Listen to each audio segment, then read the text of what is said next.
No, it was not a catch. Just stop it. Let's bring in the squad. You're talking ball with the ACC Squad.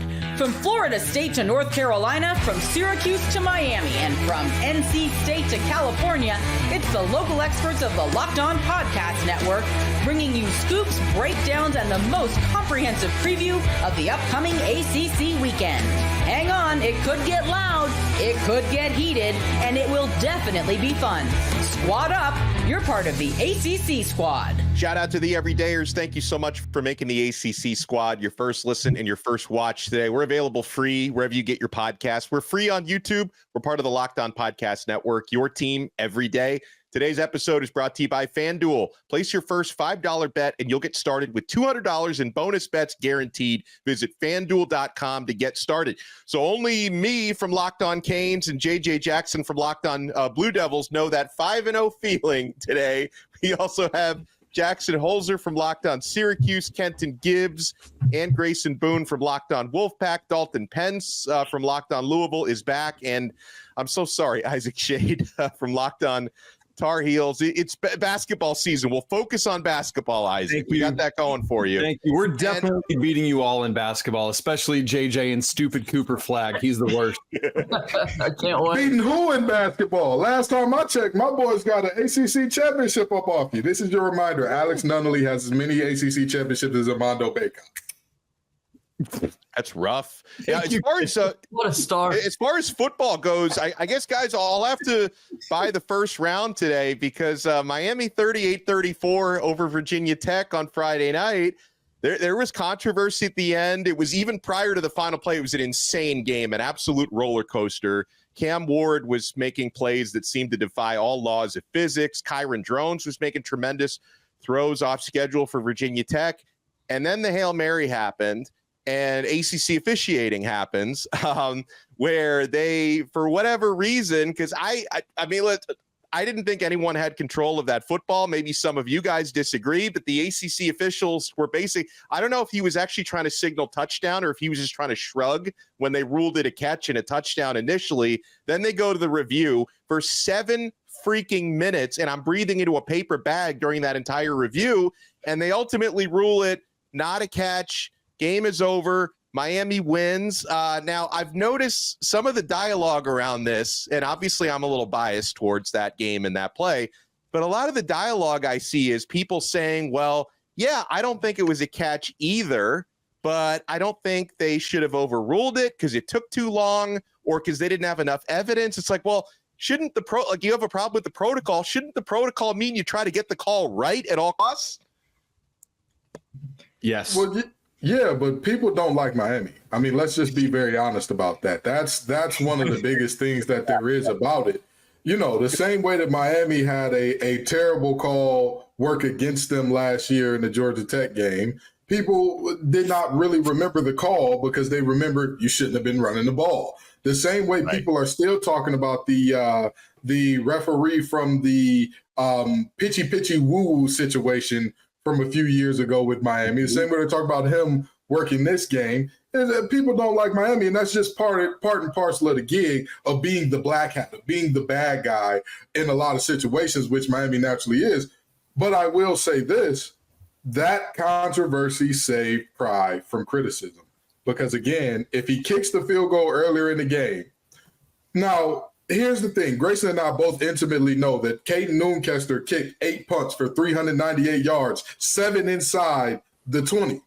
He didn't win ACC Special Teamer of the Week. Who did, Donno? Was it the kicker from Virginia Tech? Yes, it was, because he hit a Why the hell did you yarder not trust him? So why the hell did you not trust him to hit the basics? If you trust him to hit a basic early in the game, you end the game with another 40-yarder, get right, church, and let's go home. But instead, Pride acts an ass at multiple points in that game, and now we're depending on ACC referees. Good for you. More power to you, buddy.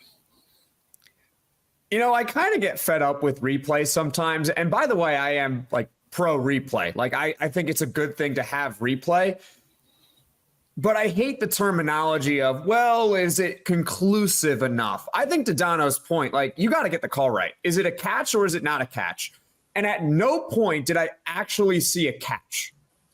I could not find a catch. Like, they ruled a touchdown on the field. I get it. And there wasn't really evidence that would suggest you overturn it.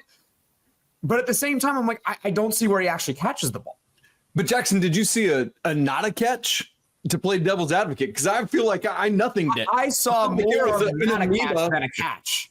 It was like a pigskin falling into a black hole of cacophony of football players. It really was. And nobody knows what happened. That football might be under the turf at that stadium right now, and we don't know. Like, that's the thing. I don't know if it was a catch. I still don't know. Yeah. I don't know if it was a catch, but honestly, I didn't see a catch. And so therefore, I would rule it no catch, because where do you actually see it? It's not like a turnover, right? Where does he actually catch the ball? It's not like a turnover. I mean, usually, when a turnover happens, when it's kind of controversial, usually they'll call the turnover on the field and they go to review it. This is a touchdown. And like Jackson said, I don't know how anyone watching that, the referee's right there, but there's 7-8 dudes right there trying to make a call. I just don't see how you can call that a catch on the field at that time. So to Donno's credit, I'm the same way. It's, oh, yeah, in principle, like in a perfect world, it's hard to overturn that call. But Alex said it best, you have to get the call right. So that's what – I mean, Brent Pry should be more thankful than anyone else out there right now, because like Kenton said, he deserves more of the criticism than what he's getting right now. And I'll tell you this much, in terms of whether or not it was a catch, whether it was a no catch, in my opinion, because a lot of people said on Locked On ACC's comments that I was ducking the smoke of whether or not I thought it was a catch. I thought it was, whatever the hell they called it, they should have left it. I thought that was what I saw on that play. If they would have ruled it incomplete, I would have been fine with them keeping it incomplete. If they ruled it a catch, I'm fine with them ruling it a catch. I did not care one way or another, because it was one of those bang, bang moments where it's like, it looks like he has possession, and I know that they changed the rule about going down to the ground and what that looks like now and all that. So it's like, okay, he may have had possession, but then when he hits the ground, it's still dust on market. If we're talking about the call in and of itself, I believe that there was not conclusive evidence to make it one way or the other based upon the ruling on the field. She just replayed the down. Like, who knows? Honestly, that was my thought. Why don't we just have a whole redo? Like, someone come up with a phantom flag, like phantom false start or whatever, and let's redo the whole thing. Let's do one more Hail Mary and see what happens. I think everyone would have been okay with that. But again, if you're a Virginia Tech fan, you wouldn't have been, but that's besides the point. You have a kicker that's hit multiple from 50, and if you trust him to hit 2 from inside of 50, you win the ball game. You win the ball game. But there is one thing that I think we're all missing here. Donno, what did I say Miami had to do that they had not shown us yet? Beat a Power 4 team with a head coach that was going to be there at the end of the year. Because let's be honest, Billy Napier is going to be on the squad with us very shortly. Billy Napier is going to be right here with us pretty soon. And I'm going to tell you, be on the SEC squad. No, either way, I'm going to tell you, he looked real. Miami looked kind of shaky. We'll take Mac Brown right here. Hey, we love William. Media experience, so we're not. He's a wonderful coach. I think that he's a young coach that's building, and you need to give him time to build over there in Chapel Hill. But I'll tell you what, I'm not going to lie and say I'm fully confident in Miami as I was before this game after seeing this game. I'm going to tell you the truth. I'm going to tell you the truth, because I saw some things. I said, if you play against a better team, this is a loss every day and twice on Sunday. Yeah, and listen, another part of everyone just focusing on that one play, it also distracts from, like, Miami didn't play well in that game outside of a handful of guys. Cam Ward, despite the fact that he turned it over 3 times, still played very well in the game. He played well. Elijah Arroyo, the tight end, played well. He even saved a touchdown on what would have been a pick 6, which was an unbelievable play. And Malik Bryant, the defensive end, played well. He blew up the fake field goal. Outside of that, nobody tackled. Like, they missed 20 tackles in the game. Like, okay, if you don't fix that, you're not beating Cal this week. So I totally agree. Now, I will say Miami won the game. Did they really deserve to win with the way they played? If they didn't have Cam Ward, they're not winning that game. Can I just say this? They won the game, right? Yeah. They won. That is the number one priority. Like, in college football and in college sports in general, style points do matter. They do. How you look does matter. But with this new format, if you win the conference, it doesn't matter how you look if you just win your conference. And so for Miami to get a conference win while not playing well, take it from the Syracuse guy, me, who had to play on a Friday night the week before. We were a play away from beating Stanford and lost that game, right? They found a way to win anyway. That, yes, they didn't play perfect. No, they didn't play well at all, but they won. They won. Fix them up. Get ready for next week. Just take the win and run. That's what I would do.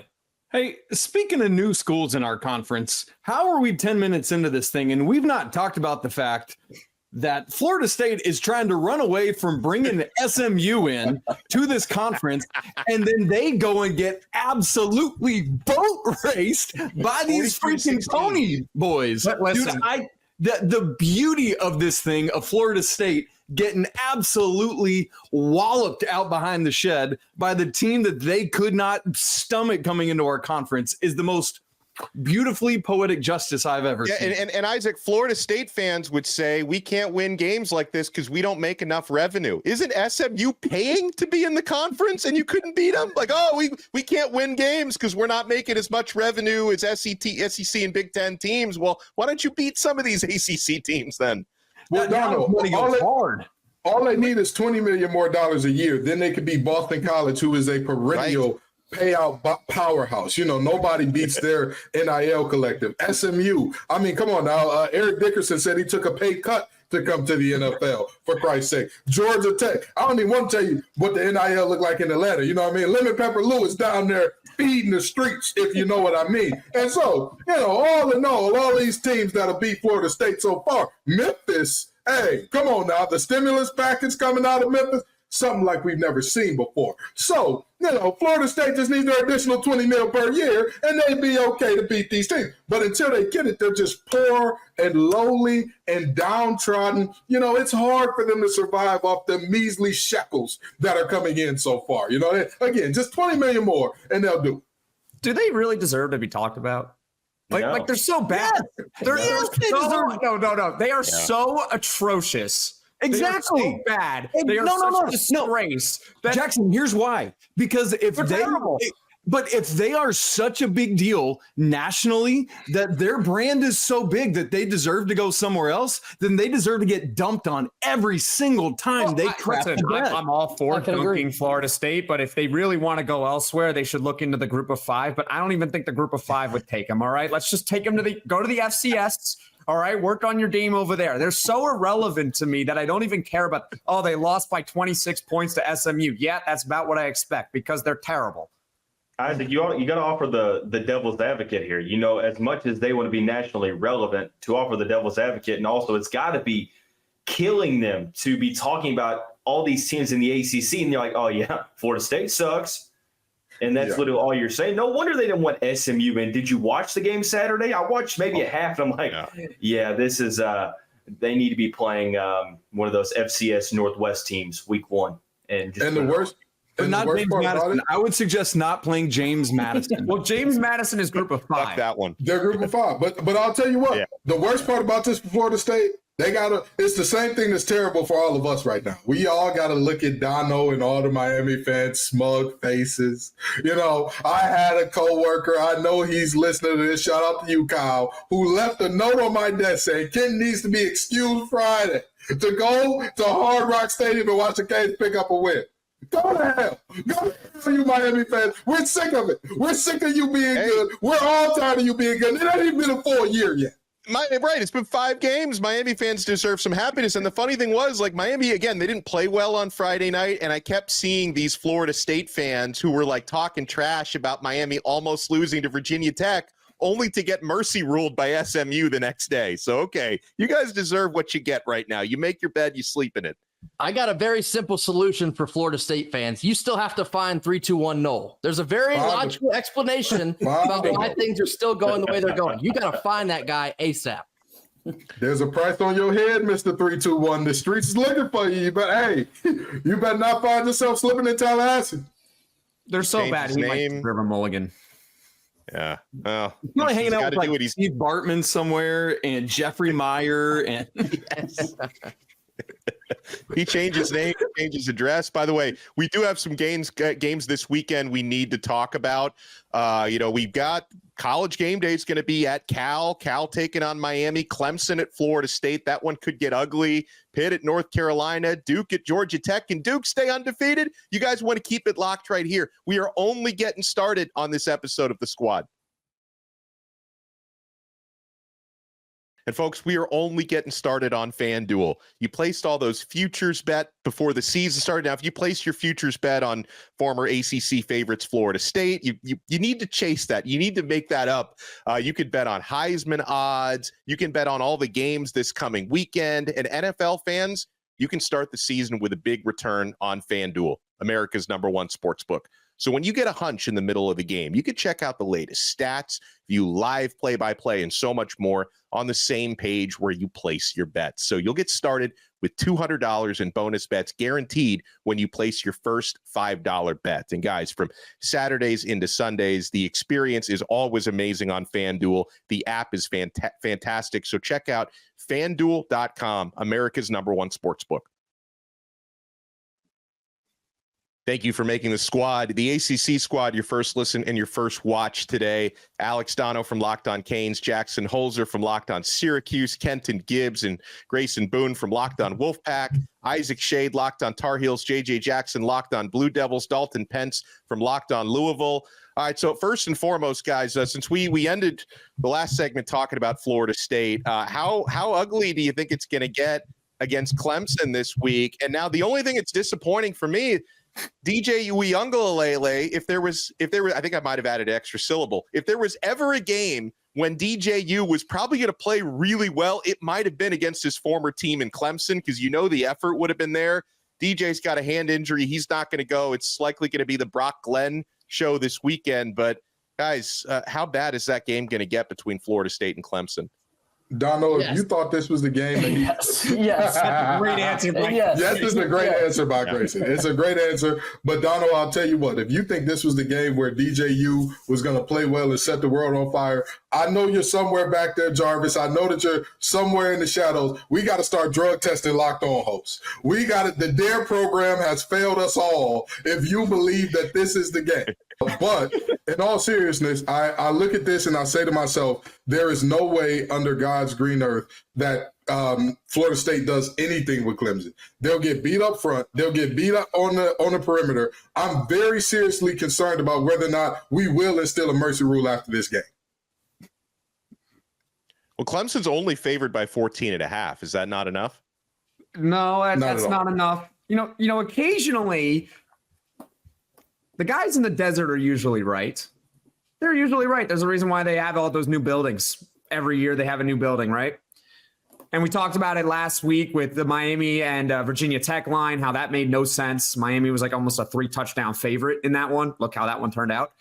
This one doesn't make a lot of sense either. What? 14? That's it? That's it.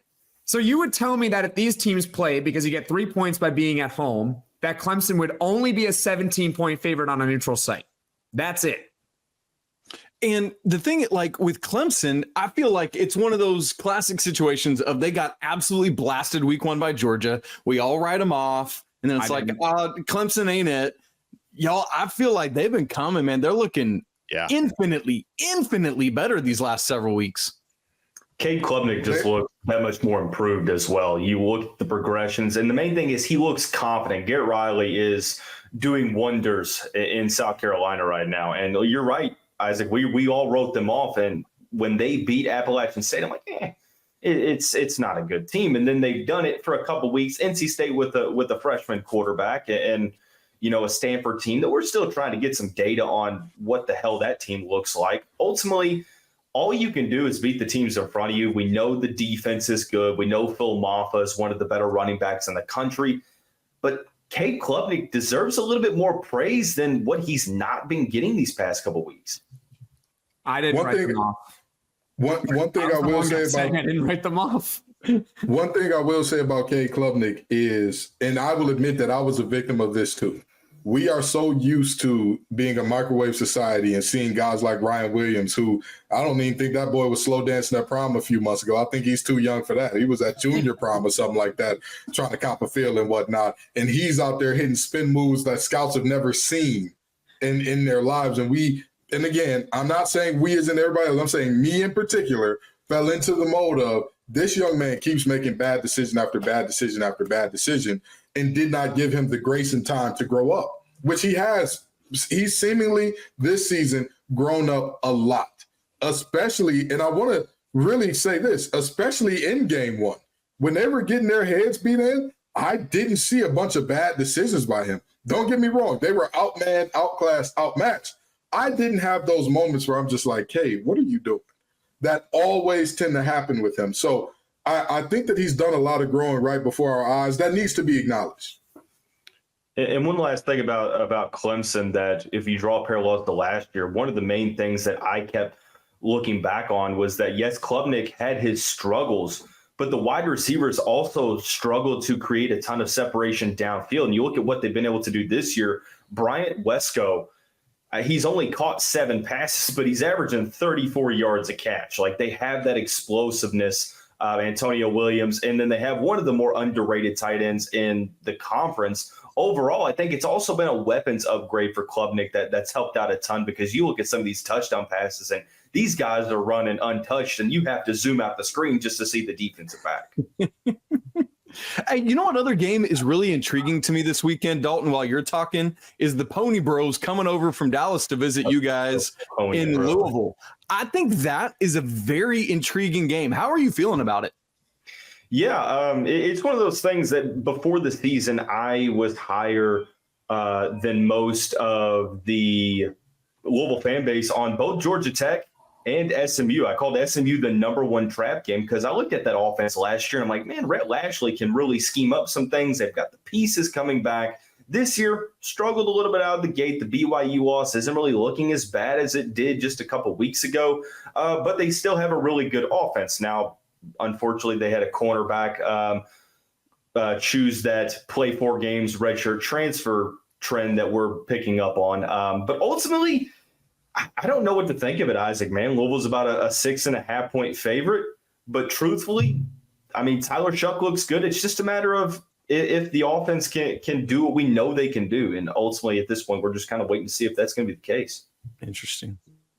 Well, what about JJ? What about Duke's streak? Is that going to continue? Best start since 1994 for Duke football at 5-0. Yeah, it's been a long while. We hadn't been talking about Duke much at all this season. I was kind of hoping we would continue that trend and see if that was the reason they were able to kind of stack these wins together. The line keeps going in Georgia Tech's favor, and in some ways, yes, call me a Duke homer, but I just don't get it. What are people seeing with this Georgia Tech team that makes them that much of a favorite over Duke to come back like they did this past week against UNC? That didn't happen, JJ. That game ended with 8.5 minutes to go in the third quarter. Actually, Stop the count. Yeah. I don't know, guys. I feel like there should be more love on the Duke football team, and maybe in the weeks to come we'll start to see it. But what Star Thomas has been able to do out of the backfield for this Duke football team, it's not Malik Murphy. Duke's able to run the ball now, which a lot of people didn't know, myself included, after the first 2 weeks. I didn't see any of this coming. Well, let me ask you this, JJ. In terms of this team and how they're getting it done, right? We all know Manny Diaz, defensive head coach, defensive guy, former defensive coordinator and all that. But it seems to be they're not just stacking up wins. They're stacking up really good defensive performances. I mean, when's the last time a team put up over 30 on this squad? And just as one more thing for everybody on this podcast right now, if you are above the age of 30, if you were alive last time Duke was 5-0, say aye for me. Aye. That's man, we got young guys on here. That's crazy. we pulling to Alabama. We got the young bucks rolling. Now I don't specifically remember them being 5-0 in '94, but I don't know what I was doing. I was alive. I wasn't watching Duke football, I guess. Donno, we're the Waldorf and Statler of this thing, man. We're like the old grandpas on Muppets, just heckling from the cheap seats. I came into the world in '95. I missed it by a year. So this is for the Duke fan in me. This is exciting. First time ever that I'm able to see something like this. And this is, by the week that countdown to craziness happens on Friday. Like, I'm all ready for basketball season. And this Duke football team's like, wait a minute, JJ, make sure you're paying us some attention and paying us some love, man. It has been fun to watch. Now I got to ask Jackson, what about Syracuse going to UNLV? Yeah. And they still look good despite Sluka opting out and redshirting. When we talk about the NIL controversies, that he was the OG for this season. UNLV still favored by 7 points against Syracuse. What's going to happen? It sounds about right, honestly. It's a road game. It's the first road game of the Fran Brown era. We have no idea how they're going to fare on the road. They weren't very good on the road with Dino Babers, let me tell you that much. And honestly, their quarterback now is better. Yeah. Okay, I was not impressed with Matthew Sluka at all. I remember a lot of fans were like, oh, does this make the game easier now that we're going to go against a backup quarterback? And I'm like, well, I think their backup quarterback is going to have better than a 43.8% completion rate. So I'm not so sure just yet. And then they just demolish Fresno State. And I know that Fresno State is not some juggernaut here, but they're playing really well and they're ranked for the first time in program history. So look, I think Syracuse can win the game. It's not one of those games where I would say UNLV has just so much more talent. They can't do it. It's impossible. I think it's one of those games where you have to be on your A game. Syracuse is going to have to play like they did against Georgia Tech, their most complete effort of the season, despite what the final score really says in that one. They dominated that one from start to finish. If they play like they did against Georgia Tech, they can beat UNLV. Other than that, they probably lose. I'll tell you what, with Devontae Adams and Max Crosby asking for trades, UNLV might be the best football team in that time. They really and truly might be the superior brand of Rebel football is running wild. I didn't see Max Crosby demanded a trade. Oh, no. It was soft talks of it in the offseason. There was soft talks of like, they're terrible. They're going to trade him anyway. Well, get Devontae Adams out of there. I got Brock Bowers on my fantasy team, baby, just racking up those tight end catches. That's right. Well, listen, I don't understand how Nesbitt and company don't have more tight end catches with the struggles UNC had offensively in the second half. Isaac, what's going on? Dude, Talk to us. I think Nesbitt had 5 receptions on 37 targets, if I'm remembering the count correct. No, it was like legitimately like 12 targets and 5 catches. Look, Jacoby Criswell, here's the thing I've noticed through 2 games. He's got a cannon for an arm, but like our bro Nolan Ryan, doesn't know how to get that little touch off the ball when he needs to just drop it in. And that's what Drake May, for example, was so good at these last couple of years, is having every throw in the book that you need, but knowing how to get the right amount of touch on it to drop it in where he needed to. Criswell has been missing those kind of throws that allows you to just get that extra edge to where, if that game is 28-31 or something like that, is a whole different story there when you get to the middle of the third quarter. And as JJ said, at that point, you're expecting Omarion Hampton to be the guy that is just bludgeoning people, wearing the game out that way. Instead, it's Duke figuring out, hey, we've made adjustments and now we're stopping Omarion Hampton, and Carolina is not able to counter adjust and do it. And so I thought it was a much better coaching job by the Duke staff than the Carolina staff. And instead it's Star Thomas, the one that's making all the bludgeoning runs late in the game. And to me, that's where it was won, is in the adjustments from Duke and the lack of ability to do that from Carolina. Well, we got a couple more games we want to look at, guys, including Wake Forest at NC State. NC State, we'll see if they can start a little winning streak here. Stanford hosting Virginia Tech. North Carolina hosting Pitt. You guys want to keep it locked right here? We're not done yet on the ACC Squad. All right, Squad. So for the rest of these games that we haven't discussed yet, which one stands out most, and anyone want to buy around here? Bueller? I was just about to say, don't everybody speak up at once. We went over a lot of the key. I mean, Miami and Cal is going to be an interesting one. I was just about to say, I think Miami and Cal is going to be a lot more interesting than most people think, because you look at a Miami team that has struggled with tackling, and you look at a Cal team that, objectively speaking, Jay Knott has not had his game yet. He has not had his welcome to the ACC. He's absolutely doing it. And so you combine those two things and you say to yourself, what could this be? On top of that, love me some Cam Ward. I think he's phenomenal. But last game, we got the full Cam Ward experience. You got the plays where you were like, what is he doing? He's a freak. We haven't seen anything like this. And you had those players, you say, what is he doing? He's a freak. We haven't seen anybody like this. So, We've seen a lot of bad decision making. I need to see Cal. Not from Cam Ward necessarily, but from quarterbacks, that's a lot more common than you think. Well, sure, but with a Cal secondary that is completely retooled, that has shown against Peyton Thorne and company, they'll take the ball away from anybody. Okay, those boys do not play number one. They're number one in turnovers, and there's another interesting storyline for this game. Now, Cal's defense has been a lot better than their offense, right? But I will say, Fernando Mendoza, their quarterback, he's been efficient. He's made some good throws this year.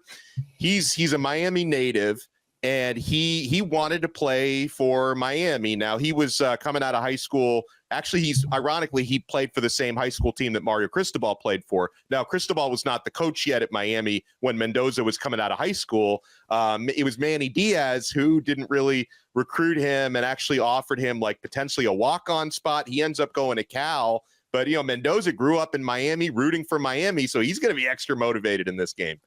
I would also like to point out, I believe, I just quickly scanned the Stanford and also the Cal schedules. This is the first time it's happening simultaneously this week that a team from the East Coast is going to make the trip to the West Coast, right? This is all what we were envisioning when these teams from the West Coast came into the conference, Stanford and Cal. Like, how is it going to be when an East Coast team like a Miami or Virginia Tech is going to go all the way out west?